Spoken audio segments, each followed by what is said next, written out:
En la madrugada del 14 de abril de 1931, un convoy de automóviles abandonó sigilosamente el Palacio Real de Madrid. Los faros apagados, el silencio absoluto roto únicamente por el murmullo de los motores. Dentro de uno de ellos viajaba Alfonso XIII, rey de España, Borbón por sangre, monarca por derecho divino. No huía de tropas enemigas, no escapaba de una revolución armada que golpeara las puertas de su palacio. Ningún tanque rodaba por las calles de la capital, ningún disparo resonaba en la Plaza de Oriente. Y sin embargo, el rey huía. Huía sin que una sola gota de sangre hubiera sido derramada, sin que un solo soldado hubiera levantado su fusil contra él. Durante décadas, los historiadores oficiales repitieron la misma versión: elecciones municipales, victoria republicana, decisión democrática, exilio voluntario. Una narrativa limpia, ordenada, casi elegante en su simplicidad. Pero en los archivos privados de viejas familias aristocráticas, en cartas jamás publicadas, en testimonios guardados bajo llave durante generaciones, se esconde otra historia. Una historia de chantajes políticos, de secretos demasiado peligrosos para ver la luz, de amenazas que nunca constaron en acta oficial alguna. ¿Por qué un monarca con ejército leal, con apoyo de la Iglesia, con el respaldo de gran parte de la aristocracia y los terratenientes, simplemente recogió sus maletas y cruzó la frontera como un fugitivo común? ¿Qué sabía Alfonso XIII que nosotros ignoramos? En los documentos desclasificados décadas después aparecen nombres tachados, párrafos enteros borrados con tinta negra, referencias a conversaciones que oficialmente nunca ocurrieron. Testigos clave murieron en circunstancias extrañas. Otros desaparecieron sin dejar rastro. Y el propio rey llevó ciertos secretos consigo hasta su muerte en el exilio romano, 20 años después de aquella fuga inexplicable. Esta no es la historia que te contaron en la escuela. Esta es la investigación de lo que realmente sucedió en aquellos días turbulentos de la primavera española, cuando un rey abandonó su trono sin batalla, dejando tras de sí un misterio que aún hoy divide a quienes se atreven a escarbar demasiado profundo en la verdad prohibida del último Borbón español. La verdad sobre aquella noche comenzó a filtrarse décadas después, cuando archivos policiales que debieron permanecer sellados aparecieron misteriosamente en manos de investigadores independientes. Los documentos revelaban algo inquietante. Durante las semanas previas al 14 de abril de 1931, agentes de inteligencia británicos visitaron en secreto el Palacio Real de Madrid. No una vez, no dos. Al menos 7 reuniones clandestinas quedaron registradas en informes cifrados que nunca debieron ver la luz pública. El primero en levantar las sospechas fue un archivero llamado Sebastián Morales, funcionario discreto del Ministerio del Interior español, quien, en 1978, encontró una carpeta marcada con sellos rojos en los sótanos del edificio. Dentro había telegramas fechados entre febrero y marzo de aquel año fatídico. Telegramas que mencionaban nombres en clave: Águila Dorada, para el monarca; Nido Vacío, para el palacio. Morales fotocopió 3 páginas antes de que la carpeta desapareciera de su escritorio al día siguiente. Cuando intentó reportar el hallazgo, le informaron que no existía registro alguno de tal documentación. 2 semanas después, Sebastián Morales murió en un accidente de tráfico en una carretera secundaria cerca de Toledo. Las autoridades cerraron el caso en 48 horas. Pero las copias sobrevivieron. Y hablaban. Uno de los telegramas, fechado el 28 de febrero de 1931, contenía instrucciones precisas enviadas desde Londres a la Embajada Británica en Madrid. El texto era escueto, casi quirúrgico en su frialdad. Preparar ruta alternativa hacia frontera francesa. Prioridad absoluta. Garantizar discreción máxima. Operación Borbón en fase preparatoria. ¿Operación Borbón? ¿Quién la ordenó? ¿Por qué? España no estaba en guerra con ninguna potencia extranjera. Las elecciones municipales del 12 de abril habían dado victoria a los republicanos, cierto, pero nadie había amenazado físicamente al rey. Los militares permanecían en sus cuarteles. Las calles, aunque efervescentes de júbilo republicano, no ardían en violencia. Entonces, ¿qué conocían los británicos que el propio pueblo español ignoraba? La respuesta podría estar en otra figura: el general Emilio Mola, por entonces director general de seguridad. Mola era un hombre meticuloso, obsesionado con los detalles. Llevaba registros exhaustivos de cada movimiento político en la capital. Sus diarios personales, publicados póstumamente, revelan una anotación críptica del 30 de marzo. Reunión nocturna. Palacio. Presentes: Su Majestad, embajador británico, 2 desconocidos con acento londinense. Duración, 3 horas, sin comunicado oficial. 3 horas de conversación secreta, sin registro oficial, sin testigos más allá de Mola, quien observaba desde las sombras como parte de su trabajo. Y lo más perturbador, el general anotó entre paréntesis una frase que hiela la sangre. Su Majestad salió pálido, visiblemente alterado. Preguntó por rutas hacia Francia. ¿Qué escuchó Alfonso XIII aquella noche que le hizo considerar el exilio antes incluso de que las urnas emitieran su veredicto? Hay quienes sostienen que los servicios de inteligencia británicos tenían información privilegiada, información que ni siquiera los propios republicanos españoles conocían. Documentos filtrados desde Moscú hablaban de planes secretos de la Tercera Internacional para radicalizar el movimiento obrero español hasta límites insospechados. Londres temía una España soviética en el flanco sur de Europa. Y un rey ejecutado, como habían hecho los bolcheviques con el zar Nicolás II en 1918, sería un escándalo internacional imposible de manejar. Pero existe otra versión, una versión que pocos se atreven a pronunciar en voz alta. El 25 de marzo de 1931, 5 días antes de aquella reunión nocturna en el Palacio Real, un hombre llegó a Madrid procedente de París. Su nombre era Henri Bonnet, agente de enlace entre los círculos financieros franceses y ciertas logias masónicas con influencia en Europa mediterránea. Bonnet se alojó en el Hotel Palace, habitación 212, bajo el seudónimo de Monsieur Duval. El registro del hotel, conservado milagrosamente en archivos privados, muestra que recibió visitas de al menos 3 aristócratas españoles cercanos al trono. Entre ellos, el conde de Romanones, consejero personal del monarca y político de enorme influencia. Romanones fue siempre un enigma, republicano de corazón pero monárquico de conveniencia, según sus detractores, masón declarado, según otros. Lo cierto es que tras el encuentro con Bonnet, Romanones solicitó audiencia urgente con Alfonso XIII. La audiencia se produjo el 29 de marzo. Al día siguiente, el rey se reunía secretamente con los británicos. ¿Casualidad? Las coincidencias no terminan ahí. Henri Bonnet abandonó Madrid precipitadamente el 1 de abril, 11 días antes del exilio real. No dejó rastro de su destino. Los registros consulares franceses no contienen ninguna salida oficial a su nombre. Simplemente desapareció, como si nunca hubiera existido. Como si alguien hubiera borrado cuidadosamente cada huella de su presencia en España. Y luego está el asunto del dinero, porque un rey no huye sin recursos. Alfonso XIII logró sacar de España una fortuna considerable en oro, joyas y valores bancarios. Demasiado considerable para haberla preparado en apenas 48 horas. Los registros aduaneros franceses en Hendaya, ciudad fronteriza donde cruzó la familia real, muestran el paso de varios vehículos con carga no declarada entre el 10 y el 13 de abril, 4 días antes del exilio oficial. Alguien estaba preparando la huida con semanas de antelación. Alguien conocía el desenlace antes de que las urnas hablaran.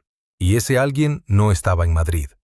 Estaba en Londres, en París, quizás en Ginebra, moviendo hilos invisibles que transformaron una victoria electoral republicana en la desaparición nocturna de una dinastía centenaria.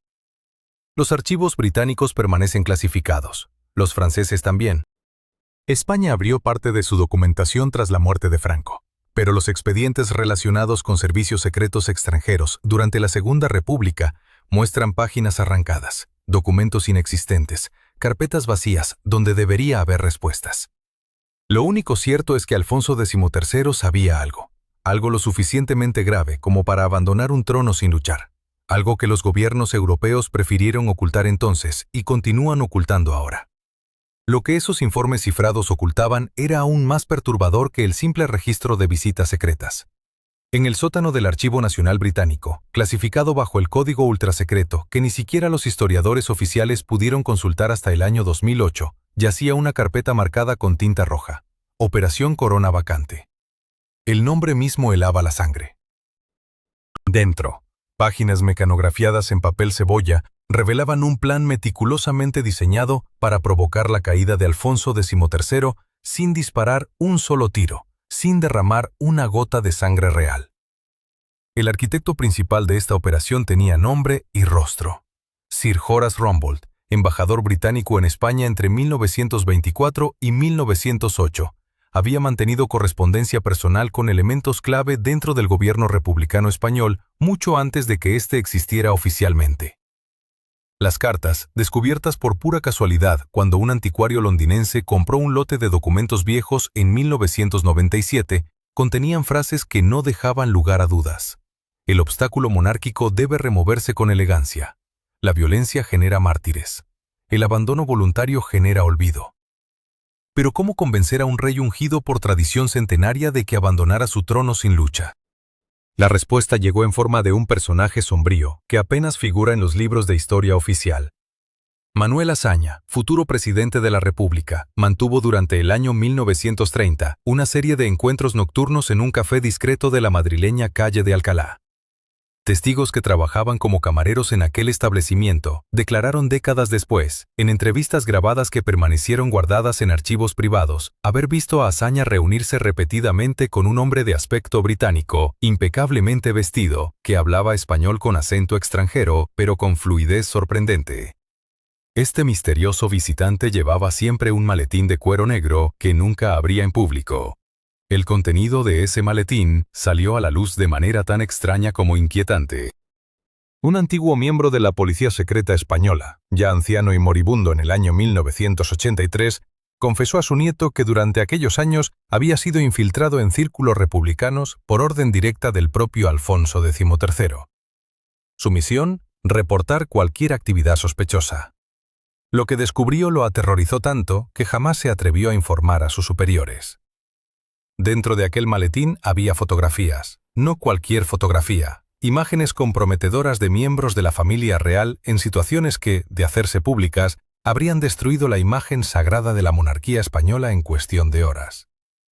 Las fotografías mostraban a personas cercanas al círculo íntimo del rey en lujosas fiestas privadas en la Costa Azul francesa, en compañía de conocidos especuladores financieros europeos, en momentos de evidente exceso. Algunas captaban conversaciones con empresarios alemanes durante el periodo inmediatamente posterior a la Primera Guerra Mundial, cuando España oficialmente mantenía neutralidad, pero ciertos sectores aristocráticos habían apostado fortunas en bonos alemanes que colapsaron tras la derrota del Kaiser. Otras mostraban transferencias bancarias a cuentas suizas, documentos firmados que vinculaban fondos de la corona con inversiones en la industria armamentística durante conflictos coloniales en Marruecos. El chantaje no venía solo. Junto a las fotografías, documentos bancarios auténticos demostraban que importantes sectores del ejército español, tradicionalmente leales a la corona, habían comenzado a recibir generosas donaciones anónimas procedentes de fuentes británicas. Coroneles, generales de división, incluso altos mandos de la Guardia Civil vieron cómo sus cuentas personales se incrementaban misteriosamente durante los meses de enero, febrero y marzo de 1931. Las transferencias llegaban desde bancos de Gibraltar, territorio británico en suelo español, lo que facilitaba el movimiento de fondos sin levantar sospechas inmediatas. Un diario personal, encontrado entre los efectos de un general retirado que murió en circunstancias nunca del todo aclaradas en 1958, contenía una anotación escalofriante fechada el 28 de marzo de 1931. Hoy recibí la visita del enviado. Me mostraron lo que poseen. Me hicieron entender que la lealtad tiene muchas formas. La corona está sola. Nosotros debemos pensar en España, no en un hombre. Mientras tanto, en el Palacio Real, Alfonso XIII comenzaba a experimentar un aislamiento que no era producto del azar. Consejeros de confianza que llevaban décadas a su lado empezaron a retirarse súbitamente, alegando problemas de salud, asuntos familiares urgentes, necesidad de descanso. Uno tras otro, los pilares humanos que sostenían la estructura del poder real se desvanecían. El primero fue el marqués de Viana, confidente personal del rey durante 30 años, quien renunció abruptamente el 12 de febrero de 1931. 2 semanas después, el jefe de la Casa Militar presentó su dimisión, luego el secretario privado, después el asesor financiero principal. Cada renuncia iba acompañada de una generosa compensación económica cuyo origen jamás fue investigado oficialmente. Documentos notariales descubiertos en Valencia en el año 2003 revelaban que varios de estos funcionarios compraron propiedades costosas en Francia y Portugal, inmediatamente después de abandonar sus puestos. ¿Coincidencia? ¿O pago por servicios prestados en la sombra? La presión psicológica alcanzó su punto culminante cuando periódicos republicanos comenzaron a publicar artículos extraordinariamente bien documentados sobre supuestos escándalos financieros vinculados a la corona. Los datos eran demasiado precisos, demasiado detallados como para provenir de simples rumores. Alguien con acceso a información privilegiada estaba filtrando deliberadamente secretos que debieron permanecer enterrados. Y ese alguien conocía no solo números, sino también fechas exactas, nombres de intermediarios, códigos de cuentas bancarias. El cerco se estrechaba. Alfonso XIII, hombre acostumbrado a gobernar, se encontró de pronto sin aliados, sin información confiable, sin capacidad de maniobra. La trampa perfecta estaba tendida, y él apenas comenzaba a comprender que llevaba meses caminando directamente hacia ella. La operación diseñada en los despachos londinenses necesitaba un ejecutor en territorio español, alguien que pudiera moverse entre las sombras del poder sin levantar sospechas. Ese hombre existía, su nombre raramente aparece en los libros de historia oficial, pero los archivos desclasificados del Ministerio del Interior francés lo mencionan con frecuencia inquietante. Émile Fabregat, comerciante de telas con tiendas en Barcelona y Madrid, viajero frecuente entre capitales europeas, hombre de aspecto común que nadie recordaría dos veces al cruzárselo en la calle. Los registros aduaneros muestran que Fabregat cruzó la frontera franco-española exactamente 27 veces entre enero de 1929 y marzo de 1931. Cada viaje duraba entre 3 y 5 días. Oficialmente transportaba muestras de tejidos.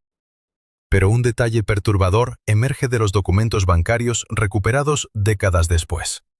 Sus cuentas en el Crédit Lyonnais recibían depósitos regulares de cantidades idénticas, siempre la misma suma, cada 15 días, provenientes de una sociedad fantasma registrada en Gibraltar. La cantidad equivalía al salario anual de un magistrado español. El testimonio más revelador sobre Fabregat proviene de una fuente inesperada. En el año 2011, durante la catalogación de archivos privados de la familia Romanones, apareció un diario personal de María de las Mercedes Solís, condesa viuda con acceso privilegiado a los círculos más cerrados de la aristocracia madrileña. En una entrada fechada el 8 de febrero de 1930, escribió con letra temblorosa: «Hoy vi nuevamente a ese hombre de la cicatriz en el cuello». Hablaba con Sánchez Guerra en voz baja, demasiado baja para un comerciante honesto. Me miró una sola vez. Sus ojos no tienen fondo. Sánchez Guerra era precisamente José Sánchez Guerra, político republicano que había intentado un levantamiento fallido contra la monarquía apenas 2 años antes. Su presencia en conversaciones secretas con un agente extranjero no era casual.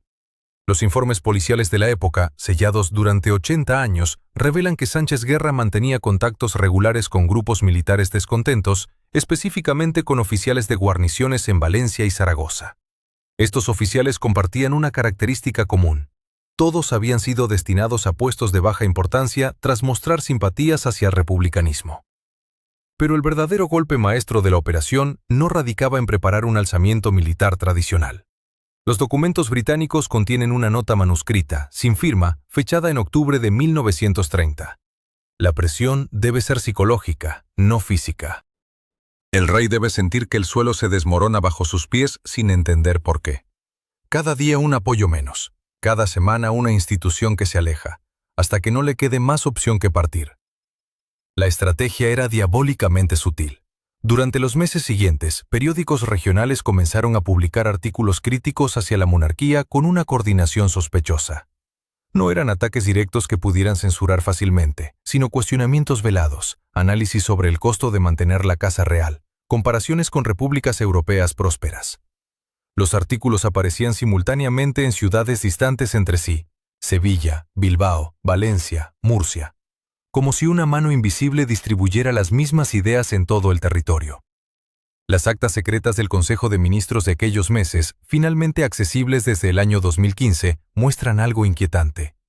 El rey Alfonso recibía informes contradictorios sobre el estado del país. El ministro de Gobernación le aseguraba que todo estaba bajo control. El jefe de policía de Madrid reportaba tranquilidad en las calles. Pero los informes de inteligencia militar, preparados por oficiales de confianza, describían una situación completamente opuesta. Agitación creciente, células revolucionarias multiplicándose, lealtades militares cada vez más dudosas. Alguien estaba manipulando la información que llegaba al monarca. Los mensajes tranquilizadores provenían de fuentes oficiales. Las alarmas llegaban por canales informales, de personas cuya credibilidad el rey no podía verificar fácilmente. La confusión era exactamente el objetivo. Un hombre confundido toma decisiones erráticas. Un rey confundido pierde autoridad ante su propia corte. El momento crucial llegó el 12 de abril de 1931.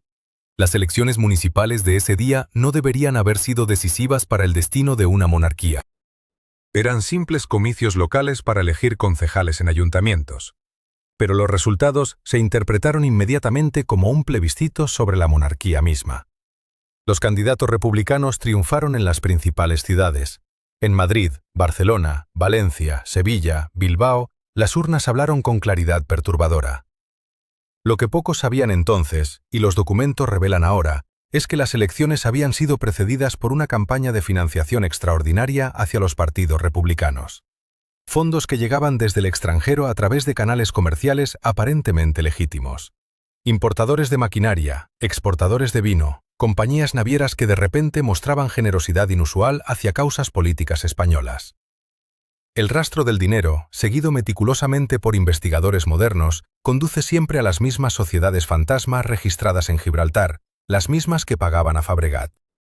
En el Palacio Real, la noche del 13 de abril transcurrió en un ambiente de pesadilla contenida. Los testimonios de quienes estuvieron presentes, recopilados años después, cuando ya podían hablar sin miedo, describen a un monarca derrotado antes de combatir.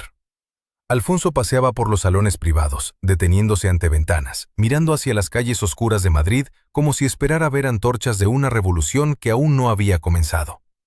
No las había. Las calles permanecían tranquilas, pero en la mente del rey la revolución ya rugía. Los historiadores oficiales han presentado siempre la partida de Alfonso como una decisión noble para evitar derramamiento de sangre. Pero los documentos internos cuentan otra historia.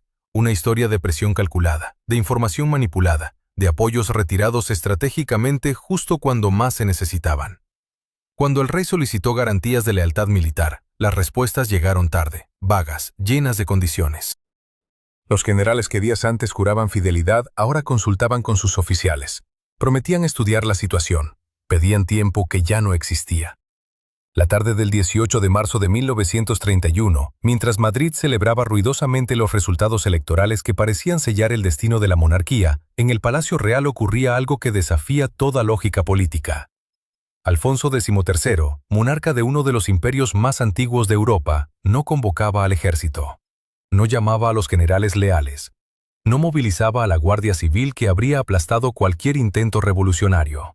Simplemente firmaba documentos con mano temblorosa mientras el conde de Romanones, su consejero más cercano, destruía papeles en la chimenea del despacho privado. Un detalle que ningún historiador oficial menciona. Esa misma tarde, 3 automóviles de matrícula francesa abandonaron discretamente el recinto palaciego por la puerta de servicio. Llevaban maletas. Muchas maletas.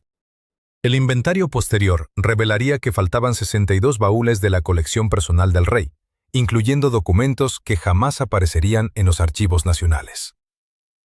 El capitán Esteban Morales, oficial de la Guardia Palatina, dejó un testimonio escalofriante en sus memorias publicadas póstumamente en Buenos Aires en 1958. Morales afirma haber escuchado, desde su puesto junto a la puerta del despacho real, una conversación entre Alfonso y un visitante no identificado. La voz del desconocido, con acento que Morales describió como británico educado, pero con algo extraño, pronunció una frase que el capitán recordaría hasta su muerte. Majestad, la alternativa es un accidente como el de Sarajevo. Nadie desea que la reina enviude tan jóvenes. Sarajevo. La palabra mágica que había desencadenado la Gran Guerra.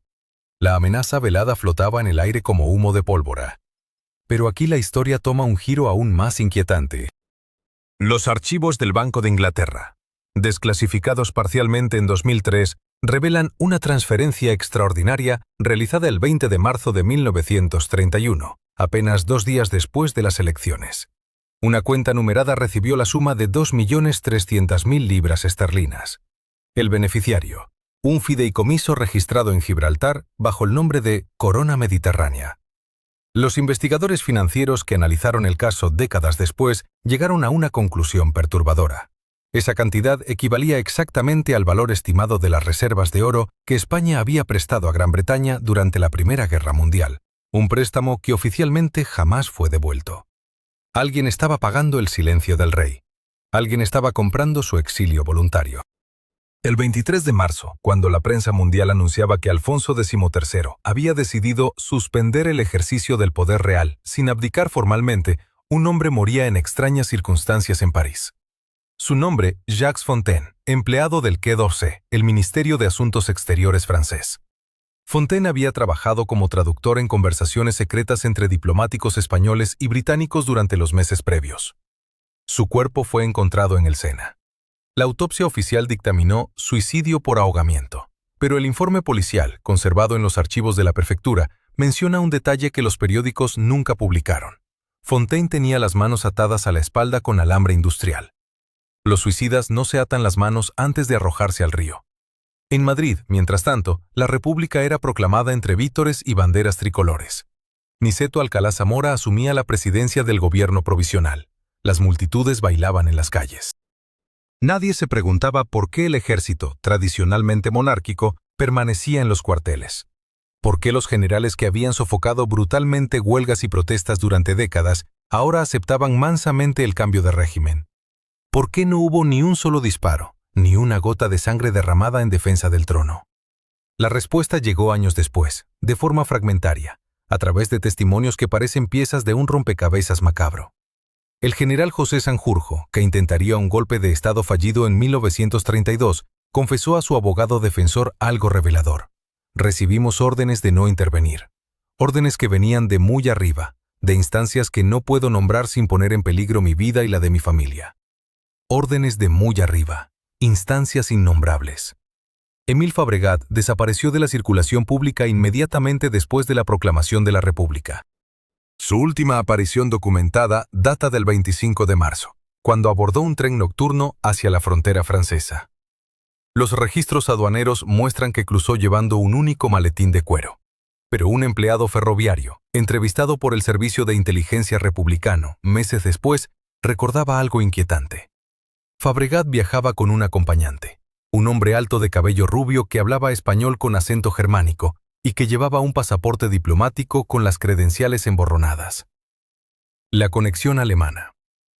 Otra pieza del rompecabezas que no encajaba en la narrativa oficial. Porque si esta operación había sido diseñada en Londres, si los británicos orquestaban la caída de Alfonso XIII, entonces ¿qué hacía un agente alemán escoltando el operativo principal fuera de España? A menos que la conspiración fuera más amplia, más compleja, más oscura de lo que cualquiera imaginaba. A menos que detrás de la cortina de humo republicana se movían fuerzas que trascendían las simples rivalidades nacionales. En el Palacio Real abandonado, los nuevos funcionarios republicanos que realizaban el inventario de las pertenencias reales encontraron algo extraordinario en la caja fuerte personal de Alfonso XIII. La caja estaba vacía, salvo por un documento. Una sola hoja de papel, sin firma, sin fecha, con un mensaje mecanografiado en 3 idiomas: español, inglés y alemán. El mensaje decía simplemente: el precio del silencio ha sido pagado. La alternativa habría sido irreversible.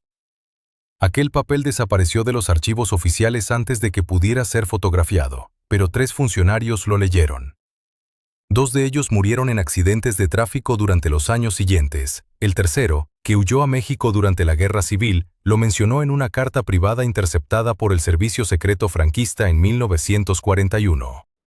La madrugada del 14 de abril encontró a Madrid sumergida en un silencio extraño. Ese tipo de quietud que precede a los terremotos o a las revoluciones. En el Palacio Real, donde las lámparas de araña proyectaban sombras inquietantes sobre los pasillos vacíos, Alfonso XIII recorría por última vez las estancias que su familia había habitado durante siglos.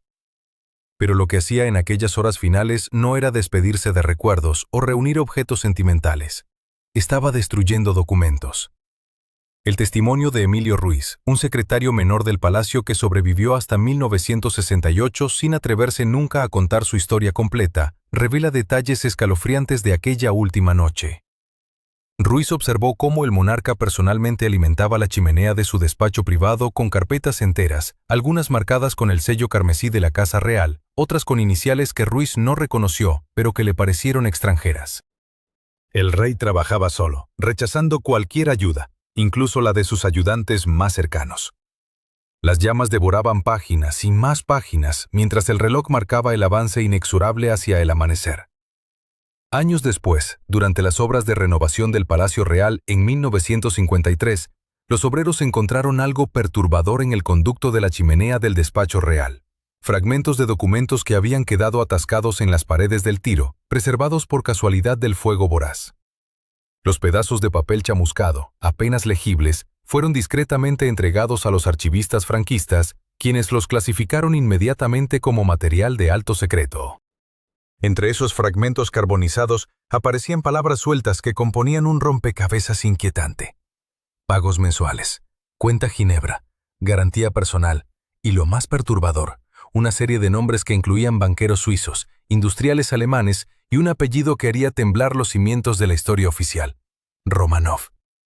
La conexión con la familia imperial rusa, masacrada apenas 13 años antes en Ekaterimburgo, abre una ventana hacia secretos que pocos historiadores se atreven a explorar. Documentos del Servicio de Inteligencia británico, desclasificados en 2003, revelan que Alfonso mantenía correspondencia secreta con círculos monárquicos rusos exiliados desde 1919.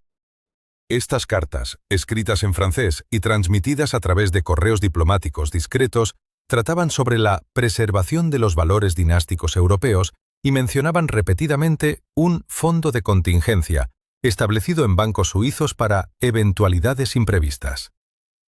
Pero la revelación más impactante llegó cuando investigadores independientes cruzaron las fechas de los retiros bancarios de ciertas cuentas en Ginebra con los movimientos políticos críticos en España durante los años 20.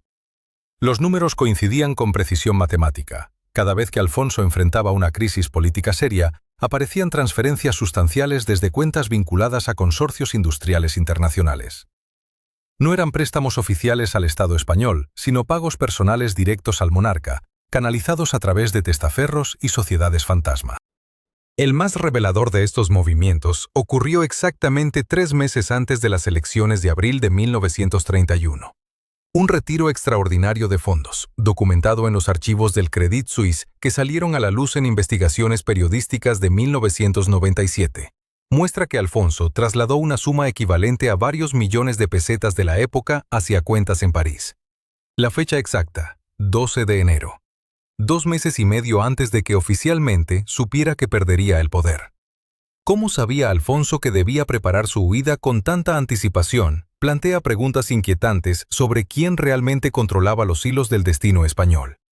Los informes de los servicios de inteligencia de la época muestran que las potencias extranjeras seguían con extrema atención la situación española, no por preocupación humanitaria, sino por intereses muy concretos. España controlaba rutas comerciales vitales hacia África y América Latina. Su neutralidad durante la Gran Guerra había convertido al país en un lugar estratégico para operaciones financieras que los beligerantes no podían realizar abiertamente. Un documento particularmente revelador, parte de los archivos del Ministerio de Asuntos Exteriores francés, muestra que un enviado especial se reunió con Alfonso en febrero de 1931, apenas un mes antes de las elecciones. El informe del encuentro, clasificado durante 80 años, menciona que el monarca español recibió garantías sobre su situación personal futura a cambio de una transición ordenada que preserve los intereses comerciales establecidos. El emisario francés anotó en sus memorias privadas, publicadas póstumamente, que Alfonso parecía sorprendentemente tranquilo para un hombre cuyo trono se tambaleaba. La red de complicidades internacionales se extiende más allá de Francia. Archivos británicos revelan que banqueros de la City londinense mantenían reuniones regulares con representantes de Alfonso para discutir la estabilidad de las inversiones españolas ante posibles cambios políticos. Estas reuniones comenzaron no en 1931, sino 2 años antes, en 1929, cuando la dictadura de Primo de Rivera todavía parecía sólida. Alguien, en algún lugar, ya estaba preparando el escenario para el cambio que vendría. Las coincidencias se acumulan de manera demasiado perfecta para ser casuales. 3 de los principales generales leales a Alfonso recibieron transferencias bancarias significativas durante marzo de 1931, justo antes de que decidieran no intervenir militarmente. Esas transferencias provinieron de cuentas vinculadas a las mismas sociedades financieras que pagaban al rey. Los documentos bancarios muestran un patrón claro. El silencio militar fue comprado, no conquistado, por ninguna revolución popular. Y entonces aparece el nombre que cambia toda la narrativa. Basil Sájarov, el misterioso comerciante de armas conocido como el Mercader de la Muerte. Había mantenido relaciones comerciales estrechas con la corona española durante décadas. Sus negocios incluían desde venta de armamento hasta concesiones ferroviarias y mineras. Sájarov, quien murió convenientemente en 1936, llevándose secretos que habrían destruido reputaciones por toda Europa, dejó un archivo personal que su familia mantuvo oculto hasta finales del siglo XX. Entre esos papeles aparecen referencias crípticas a el arreglo español y menciones a pagos realizados para facilitar la transición sin derramamiento de sangre.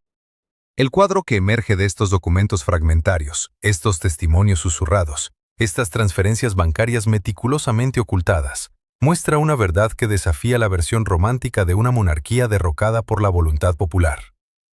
Alfonso no huyó porque el pueblo lo rechazara, sino porque un acuerdo ya estaba cerrado, un pacto elaborado en salones privados de bancos suizos y clubes exclusivos de Londres y París.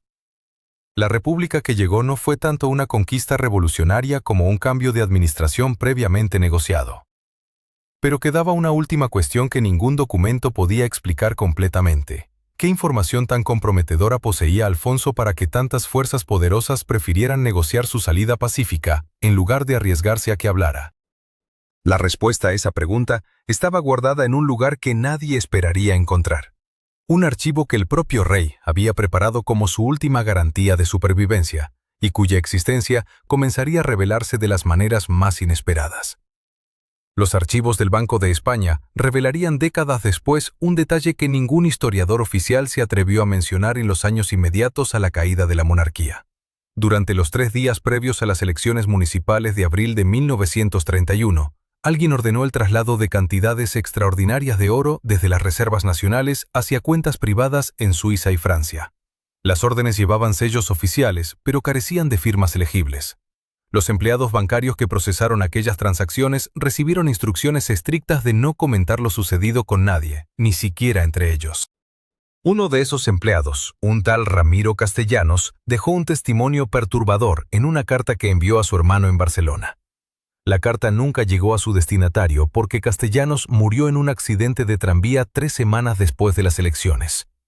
Su cuerpo fue hallado en la vía, cerca de la estación de Atocha, en circunstancias que la policía calificó de confusas.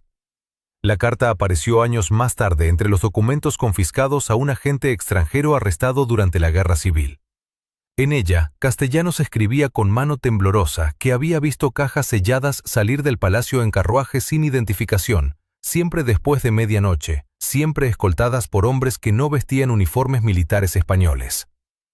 La red bancaria europea de aquellos años funcionaba como un sistema de vasos comunicantes donde el dinero fluía siguiendo códigos que solo unos pocos iniciados comprendían.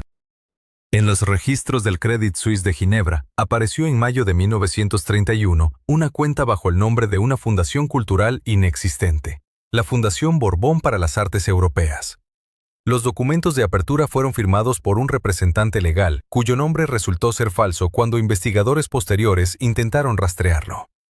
La cuenta recibió depósitos sustanciales durante todo el mes de abril, justo cuando España ardía en celebraciones republicanas y el rey Alfonso navegaba hacia el exilio. Pero el oro y las divisas no fueron lo único que abandonó España en aquellos días caóticos. Documentos diplomáticos británicos desclasificados en los años 80 revelaron que el embajador británico en Madrid, Sir George Graham, envió un telegrama cifrado a Londres el 15 de abril, apenas horas después de la partida del rey. El telegrama mencionaba un paquete especial que debía ser entregado personalmente al monarca exiliado, un paquete que viajaba bajo protección diplomática y que contenía, según palabras textuales del embajador, materiales de naturaleza extremadamente delicada que podrían comprometer la estabilidad de varios gobiernos europeos si llegaran a hacerse públicos. ¿Qué contenía exactamente ese paquete? En los salones de París, donde Alfonso se instaló inicialmente, comenzaron a circular rumores entre la aristocracia exiliada. Se hablaba de fotografías comprometedoras, de correspondencia secreta entre casas reales, de acuerdos firmados durante la Primera Guerra Mundial que contradecían las posturas oficiales de neutralidad española. Un periodista francés llamado Maurice Lefebvre intentó investigar estos rumores para Le Figaro, pero su editor rechazó el artículo alegando razones de seguridad nacional. Lefebvre insistió, amenazó con publicar por su cuenta, y una semana después sufrió un extraño accidente en el metro parisino. Sobrevivió, pero perdió la memoria de los últimos 6 meses. Los servicios de inteligencia de la joven República Española tampoco permanecieron inactivos. Un informe fechado el 22 de junio de 1931, localizado en los archivos del Ministerio de Gobernación, detallaba las actividades de un agente republicano infiltrado en el círculo íntimo del rey exiliado. El informe mencionaba encuentros secretos en hoteles discretos de París entre Alfonso y representantes de compañías petroleras estadounidenses, conversaciones sobre concesiones mineras en el norte de África, negociaciones sobre territorios coloniales españoles. El agente, identificado solo como Agente 7, escribía con urgencia que el rey estaba organizando algo que iba mucho más allá de un simple exilio temporal. Las actas de estas reuniones jamás fueron publicadas oficialmente, pero fragmentos filtrados décadas después hablaban de un plan elaborado. Alfonso no había huido despavorido como un monarca derrotado. Había ejecutado una retirada estratégica, preservando recursos y contactos para una eventual restauración. Los nombres que aparecían en aquellas actas leídas resultaban inquietantes. Magnates industriales, banqueros internacionales, oficiales militares de potencias extranjeras, todos ellos dispuestos a apoyar un regreso triunfal cuando las condiciones fueran propicias.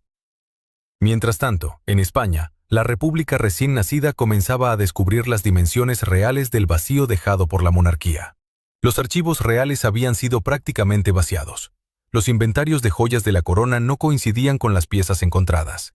Bibliotecas enteras de correspondencia diplomática habían desaparecido. Era como si alguien hubiera borrado metódicamente cualquier rastro que pudiera revelar los verdaderos mecanismos del poder monárquico. Los investigadores republicanos encontraban habitaciones llenas de cenizas en chimeneas, cajas fuertes abiertas y completamente vacías, armarios donde solo quedaban perchas sin ropa. Un funcionario del nuevo gobierno, José María Ortega, fue asignado para inventariar lo que quedaba. Sus notas personales, conservadas por su familia, revelan una creciente perplejidad ante lo que descubría. Escribió que parecía como si el palacio hubiera sido habitado por fantasmas que se llevaron consigo hasta su propia sombra. Encontró registros de pagos mensuales a personas cuyos nombres nunca aparecían en ninguna nómina oficial, direcciones de edificios que no existían, códigos numéricos sin explicación alguna. Todo sugería la existencia de una estructura paralela de poder, una monarquía secreta operando bajo la superficie de la monarquía visible. Los meses siguientes trajeron revelaciones aún más perturbadoras, como si cada capa removida dejara al descubierto otra más profunda y oscura. Los registros del Gran Hotel de París, en la Rue de la Paix, contienen una anotación peculiar fechada el 12 de abril de 1931. Bajo el nombre de Monsieur Fontaine, se alojaba un huésped que jamás salía de su suite, que recibía visitas exclusivamente después de medianoche y que pagaba en efectivo cantidades suficientes para reservar toda la planta durante semanas. El personal recordaría décadas después que aquel hombre hablaba español con acento andaluz refinado y que sus manos temblaban constantemente mientras firmaba los recibos con una caligrafía que intentaba disfrazar sin éxito. 3 pisos debajo, en una habitación sin ventanas que oficialmente servía como archivo del hotel, se celebraban reuniones que ningún libro de registro jamás documentó. Los camareros susurraban sobre automóviles diplomáticos que llegaban por la entrada de servicio, sobre maletas de cuero que pesaban como si transportaran lingotes, sobre conversaciones en idiomas que mezclaban francés, inglés y algo que sonaba a ruso. La gobernanta principal, Madame Chevalier, desaparecería misteriosamente 6 meses después de aquellos eventos, y su cuerpo nunca sería encontrado, pese a las investigaciones que la policía parisina mantendría abiertas durante años. Los documentos del Quai d'Orsay, el Ministerio de Asuntos Exteriores francés, permanecieron clasificados hasta el año 2009. Cuando finalmente se abrieron al público, revelaron intercambios telegráficos que helaban la sangre. El embajador español en París había solicitado protección policial urgente para un visitante de altísima importancia que enfrentaba amenazas de muerte concretas. Las amenazas no provenían de anarquistas españoles ni de republicanos exaltados. Provenían de fuentes que el embajador describía como elementos monárquicos radicales que consideraban la partida del rey como una traición imperdonable. Un tal capitán Sandoval aparece mencionado en 3 telegramas diferentes. Los archivos militares españoles no registran ningún oficial con ese nombre en servicio activo durante 1931. Sin embargo, testigos en Madrid juraron haber visto a un hombre que respondía a esa descripción merodeando cerca del Palacio Real durante las últimas noches de Alfonso en España. Vestía de civil, pero su porte delataba años de entrenamiento castrense. Preguntaba por las rutinas del rey, por los horarios de la guardia, por las rutas que utilizaba para desplazarse entre residencias. La noche del 13 de abril, apenas horas después de que Alfonso cruzara la frontera francesa, un incendio destruyó completamente los archivos personales del conde de Romanones en su residencia madrileña. Los bomberos encontraron el cuerpo carbonizado de su secretario privado, un hombre de 62 años llamado Esteban Marquina, en lo que oficialmente se catalogó como accidente causado por una vela olvidada. Los vecinos testificarían que escucharon gritos antes de ver las llamas, pero sus declaraciones nunca aparecieron en el informe final. Marquina había trabajado con Romanones durante 30 años y conocía cada secreto, cada transacción financiera, cada acuerdo político que el conde había negociado en nombre del monarca. En Londres, los archivos del Foreign Office contienen un memorándum fechado el 15 de abril que describe una reunión extraordinaria en el número 10 de Downing Street. El primer ministro británico Ramsay MacDonald recibió a un enviado especial cuyo nombre aparece tachado con tinta negra en cada página del documento. El enviado portaba un mensaje personal de Alfonso solicitando asilo político en territorio británico bajo garantías de absoluta discreción. MacDonald rechazó la petición. Las notas manuscritas al margen del memorándum explican la decisión con una frase escalofriante. Demasiado comprometedor para Su Majestad Británica, dadas las circunstancias financieras del solicitante. ¿Qué circunstancias financieras podían resultar tan comprometedoras que el gobierno británico rechazara proteger a un monarca europeo en apuros? La respuesta llegó en forma de un informe bancario que un empleado descontento del Barclays Bank filtró a la prensa francesa en 1934. Antes de que el periódico pudiera publicar la información, sus oficinas sufrieron un robo selectivo durante el cual únicamente desaparecieron los documentos relacionados con aquel caso. El empleado, Jean-Pierre Dubois, murió atropellado por un tranvía en circunstancias que los testigos describieron como imposibles. El conductor juró que el hombre se lanzó deliberadamente bajo las ruedas, pero quienes conocían a Dubois insistían en que jamás mostraría tendencias suicidas. Los fragmentos del informe que sobrevivieron mencionaban transferencias bancarias desde cuentas vinculadas a la Casa Real Española hacia sociedades fantasma registradas en Panamá y Liechtenstein. Las cantidades superaban los presupuestos anuales de varios ministerios españoles. Las fechas de las transferencias coincidían exactamente con momentos críticos de la historia reciente de España. La víspera del golpe de Primo de Rivera, los días posteriores a la represión de las revueltas obreras en Barcelona, las semanas previas a la disolución de las Cortes. En Roma, Benito Mussolini anotó en su diario personal una entrada fechada el 16 de abril. La entrada, publicada póstumamente, describe una conversación telefónica con un interlocutor español de alto rango que solicitaba intervención italiana para restaurar la monarquía mediante acción militar. Mussolini rechazó la propuesta, calificándola de prematura, pero agregó una observación inquietante. El interlocutor no hablaba en nombre de Alfonso, sino de ciertos círculos militares y financieros que consideraban al rey huido como un obstáculo para sus verdaderos planes.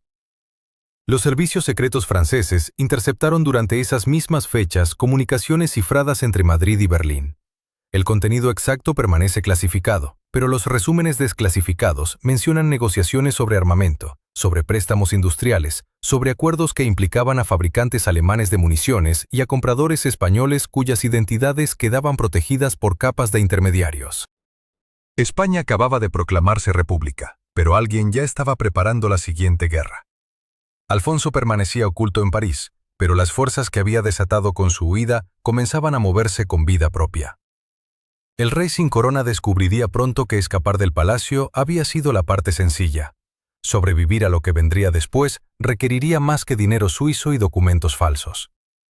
La carpeta marcada con el sello del Servicio de Inteligencia británico permaneció clasificada hasta el otoño del año 2003. Cuando finalmente fue abierta en los archivos nacionales de Kew Gardens, los investigadores encontraron un telegrama fechado el 14 de abril de 1931, firmado por el agente de campo conocido únicamente como Whitehall 7. El mensaje era inquietantemente escueto. El Fontaine confirmado. Entrevista nocturna completada. Documentación transferida según protocolo. Asunto cerrado permanentemente. La historia oficial sostiene que Alfonso XIII abandonó España por decisión propia, interpretando los resultados electorales como un veredicto popular contra la monarquía. Pero quienes trabajaron en el círculo íntimo del monarca durante aquellos días febriles pintaban un cuadro radicalmente diferente. El conde de Romanones, quien estuvo presente en las últimas horas del rey en el Palacio Real, confesó en sus memorias privadas, publicadas póstumamente, que Alfonso había recibido 3 visitas secretas en la noche del 13 de abril. La primera fue de un emisario del embajador británico. La segunda, de un banquero suizo cuyo nombre nunca fue revelado. La tercera visita, la más misteriosa, provino de un hombre que llegó vestido con sotana eclesiástica, pero cuyos modales delataban formación militar. En las actas confidenciales del Ministerio de Asuntos Exteriores francés existe un documento extraordinario. Se trata de una conversación transcrita entre el embajador español en París, Quiñones de León, y el ministro francés Aristide Briand, apenas 24 horas después de la partida del rey. Briand preguntaba directamente si Alfonso había sido amenazado. La respuesta del embajador español, según el acta número 7418, fue escalofriante. No con violencia física, sino con algo infinitamente peor. Le mostraron documentos que habrían destruido no solo su reinado, sino el concepto mismo de legitimidad monárquica en Europa. Los archivos bancarios de Ginebra, parcialmente desclasificados en el año 2011, revelan transferencias masivas realizadas entre el 8 y el 11 de abril de 1931. Cuentas vinculadas a la Casa Real Española movieron cantidades equivalentes a lo que hoy serían 200 millones de euros. Pero lo verdaderamente intrigante no son las cifras, sino los destinatarios. 3 cuentas numeradas en bancos diferentes, todas abiertas el mismo día, todas clausuradas exactamente 2 años después. El dinero simplemente desapareció, evaporándose en la niebla del secreto bancario suizo. El testimonio del chofer real, un hombre llamado Bermúdez, que sobrevivió hasta el año 1982, ofrece detalles que nunca aparecieron en versión oficial alguna. En una entrevista grabada por su nieto, Bermúdez recuerda haber conducido al rey a una reunión clandestina en las afueras de Madrid, en una finca abandonada cerca de El Pardo, la noche del 12 de abril. Alfonso entró solo en la casa. Cuando salió, 90 minutos después, su rostro estaba pálido como la cera. Durante todo el trayecto de regreso no pronunció palabra alguna. Solo al llegar al palacio, antes de descender del automóvil, murmuró: Bermúdez, hay batallas que se pierden antes de comenzar. Y hay secretos que pesan más que coronas. La pregunta que ningún historiador ha respondido satisfactoriamente es por qué el ejército español, tradicionalmente monárquico, no movió un solo soldado para defender al rey. Los generales que posteriormente apoyarían a Franco, apenas 5 años después, permanecieron extrañamente silenciosos en abril de 1931. El general Mola, futuro arquitecto del alzamiento militar, escribió en su diario privado una entrada desconcertante para el 14 de abril. Recibida orden de absoluta pasividad. Procedencia, nivel superior a cualquier consideración política conocida. No comprendo, pero obedezco. Los documentos vaticanos presentan otra pieza del rompecabezas. El nuncio apostólico en Madrid, Monseñor Federico Tedeschini, envió un despacho cifrado a la Secretaría de Estado del Vaticano el 15 de abril. El mensaje, desclasificado en el año 2015, contiene una frase reveladora. Su Majestad optó por el exilio no por cobardía, sino por responsabilidad ante revelaciones que habrían sumido a España en un abismo del cual quizás jamás habría emergido. Actuó como cristiano antes que como monarca. La última carta que Alfonso escribió antes de abandonar España fue dirigida a su confesor personal, el padre Ángel Sagarminaga. Esta misiva nunca fue publicada oficialmente, pero fragmentos circularon entre círculos eclesiásticos durante décadas. En ella, el rey escribía: «Me voy llevando secretos que morirán conmigo. Es mi última ofrenda a España, aunque la historia me juzgue como débil. Prefiero el exilio con conciencia tranquila que un trono manchado con revelaciones que destruirían la fe de un pueblo en sus instituciones más sagradas». La identidad del huésped del Gran Hotel, Monsieur Fontaine finalmente fue confirmada mediante análisis caligráfico de los registros de huéspedes realizado en el año 2008. La firma coincide con la de Alfonso XIII en 17 puntos de comparación. Pero lo que jamás fue explicado es por qué el rey de España necesitó ocultarse bajo nombre falso en París cuando oficialmente ya estaba en el exilio. ¿A quién esperaba en aquellas reuniones nocturnas? ¿Qué documentación entregó al agente británico? Y sobre todo, ¿qué secreto tan terrible justificaba abandonar un trono de siglos sin disparar un solo tiro? En el cementerio de Fontainebleau existe una tumba sin nombre, marcada únicamente con las iniciales AF y la fecha de muerte, 28 de febrero de 1941. Los registros municipales indican que el entierro fue pagado por una fundación suiza inexistente. Nadie reclamó jamás el cuerpo. Nadie visitó jamás la tumba. Y cuando los archivos franceses fueron digitalizados, el expediente correspondiente había desaparecido. Solo quedaba una nota manuscrita en el margen del registro. Caso cerrado por razones de seguridad nacional. Prohibida cualquier investigación adicional. Orden permanente. La verdad sobre por qué un rey abandonó su reino sin batalla quizás yace enterrada en archivos que permanecen sellados, en cuentas bancarias que fueron borradas, en testimonios que murieron con sus portadores. Lo que permanece es el enigma de un monarca que eligió el silencio eterno sobre la revelación. Y la pregunta inquietante que flota sobre la historia oficial como niebla persistente. ¿Qué secreto era tan devastador que resultaba preferible perder una corona antes que exponerlo a la luz? La maleta de cuero envejecido apareció en una subasta de París durante la primavera del año 2019. El catálogo la describía simplemente como equipaje de época, procedencia desconocida. Pero cuando el comprador abrió el compartimento secreto del doble fondo, encontró 3 fotografías y un sobre lacrado. Las imágenes mostraban a Alfonso en diferentes momentos del 14 de abril, descendiendo de un automóvil, conversando con un hombre de rostro borroso, embarcando finalmente hacia el exilio. El sobre contenía un documento mecanografiado sin firma, fechado apenas 2 días después de su partida. Era un memorándum dirigido a cierta organización financiera de Ginebra, confirmando la transferencia exitosa de activos valorados en cantidades astronómicas. En el margen, alguien había escrito a mano una sola palabra en francés: asegurado. Quizás nunca sabremos si el rey huyó para salvar su vida o para proteger algo mucho más valioso. Lo cierto es que nunca regresó, y los archivos sobre el Fontaine permanecen sellados hasta hoy. El sobrelacrado contenía algo más que fotografías borrosas y recuerdos de una huida precipitada. Cuando los expertos finalmente lograron abrirlo sin dañar el papel quebradizo, encontraron un documento mecanografiado en francés, fechado el 23 de abril de 1931. Era una carta dirigida a un destinatario identificado únicamente con las iniciales PR, en la que Alfonso XIII explicaba los verdaderos motivos de su partida. Allí, con una franqueza descarnada que jamás mostró en público, el rey admitía que la votación municipal del 14 de abril había sido simplemente la excusa perfecta para una salida que ya estaba planificada desde hacía meses. ¿Por qué un monarca abandonaría su trono sin luchar, sin intentar siquiera movilizar al ejército que aún le guardaba cierta lealtad? La respuesta, según aquel documento amarillento, residía en una amenaza mucho más personal que cualquier revuelta popular. Alfonso mencionaba nombres que después serían borrados de la historia oficial. Hablaba de compromisos secretos con banqueros internacionales, de promesas incumplidas que ponían en peligro no solo su corona, sino la vida de su familia entera.